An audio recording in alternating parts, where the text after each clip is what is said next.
All right, what's up, guys? If you're just joining us for the first time, welcome and thank you guys for joining. So, this is 2 Minute Tips, and today we're going to kick it off with 11 different episodes from Stephen and I's presentation at the Fall Bushcraft Festival. So, we talked about off-road vehicle recovery.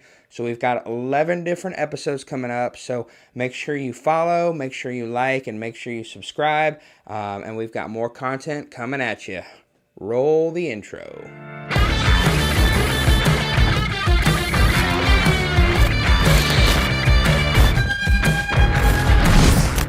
All right, so in this episode, Stephen is going to be covering traction boards. So I think traction boards are a huge, they feel like a huge expenditure at the very beginning. But if we look at the numbers, it is actually saving us a lot of money because it allows us to drive on all-terrain tires. Year round, we do a lot of hardtop traveling to get to the places that we try to go to.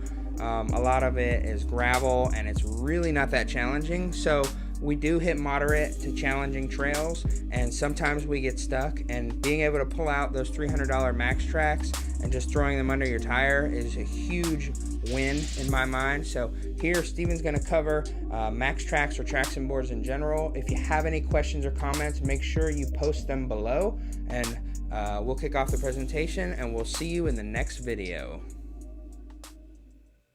All right, so traction boards. We were talking about this earlier, but this is probably one of the most used recovery things that we carry. So max tracks are the ones that we've had great success with. So they're a lot of us don't have mud terrain tires, so we've switched to all terrain because 90% of the time we're on the road. So for comfort. So when we're out in a really muddy, slick situation, like we were a couple years ago in Talladega National Forest, you get stuck. Like your tires just can't grab traction. So these are quick. Like you can see them. I've got them on the back of my tire. Couple ratchet straps away from being thrown into the vehicle, and you're good to go. So generally, they also work as a shovel. So if you're in the sand, we use them out in arches when we were stuck in the sand. You can kind of shovel the sand away, stick them under your tire, and they've got these little nubs that'll grip and get you out. But in addition to that, we haven't actually had to use them for this purpose, but they can do it. They can bridge a gap. So in this configuration where you've got two together, you could bridge a short gap with them if you had a giant hole in the road or something of that nature. Most common for us, especially in Georgia, is mud. It's slick out here. It's even slick here today. It was even worse yesterday. Something as simple as throwing one of these under the tire get you going instead of having to run a winch, get your friend, or get a tree. And they're also a lot safer because you're not having to deal with all that stuff. Yeah, and so one more thing about this. So you might say these are $200. Why would I get this when I could just get a winch? Winch is a little bit more expensive, but here's what I would tell you. For $200, you get something that can get you out immediately, right? A winch, you would typically have to upgrade to a bumper or get a hidden bumper.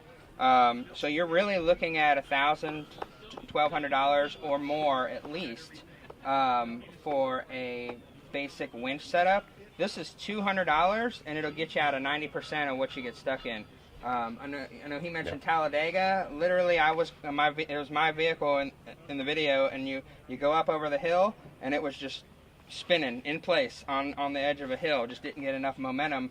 The trail didn't allow me to get enough momentum, and as easy as it seems, we just tossed a couple of these under. Yep. As soon as I got traction, it pulled me up, and I was out of it almost immediately.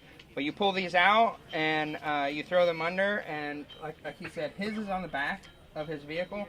So it's easy to get to, and if it gets muddy, it stays on the outside of your vehicle. But we definitely have used them a lot. Yeah,